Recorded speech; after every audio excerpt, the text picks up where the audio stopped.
remember that day, March 13th, Friday the 13th, and all that. And we were supposed to have parent-teacher conferences on that day, and we couldn't do that. I had asked the teachers that I thought something was brewing, and I had asked them, I said, get things ready just for 2 weeks and that. Let's get the Chromebooks ready. Let's get the packets and all that ready. And they did. They swung into action, and we had already delivered all that to our students before they left for the day. Right now, we are face-to-face instruction, and we do have a hybrid option for some of our families. We have about 28% of our families who elected to stay home during the COVID semester, in which we are totally supporting with all of our resources and with the help of a lot of our alumni, friends, and the Big Shoulders Fund. This year, I told my staff that we're going to lead first as empathetic teachers and leaders.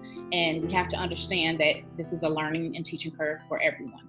And I think that when you go in with that mindset, that sets the tone for your instruction. We have a student here who is a senior and has been raising himself as well as 3 younger siblings his duration here at Leo. And the pandemic was extremely difficult for him because he had to not only continue to educate himself, but he was responsible for 3 younger siblings who also attended Catholic schools. And they're also Big Shoulder scholars, right? And so at this point, this young man is responsible for parenting essentially a household during the pandemic. And this was the most difficult time for him. It was hard for him to keep his siblings online, and it was hard for him to make sure that they were fed.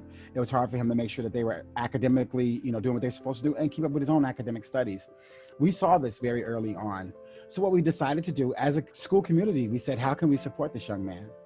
We opened up our parking lot, gave them access to our Wi-Fi.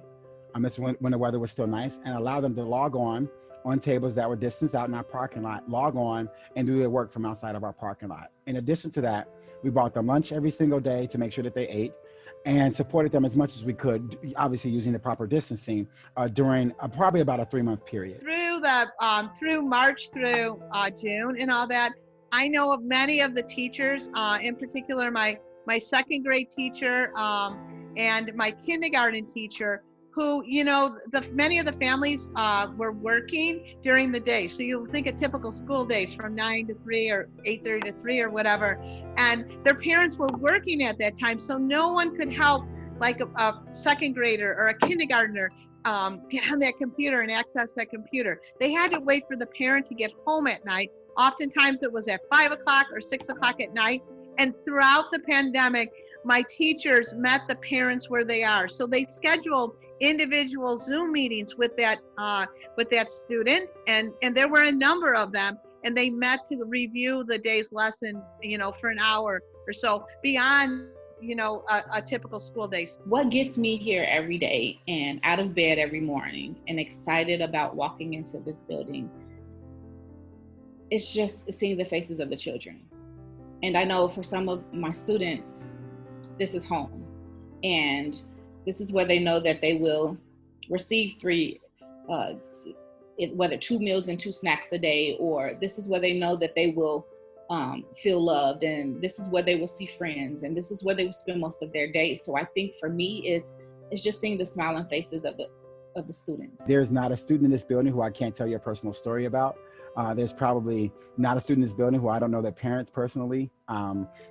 There's not a student in this building who I haven't given some type of assistance to, whether it's a word of encouragement or a tight, firm, stern yelling at. The idea of school is antiquated at Leo High School. The idea of family lives here.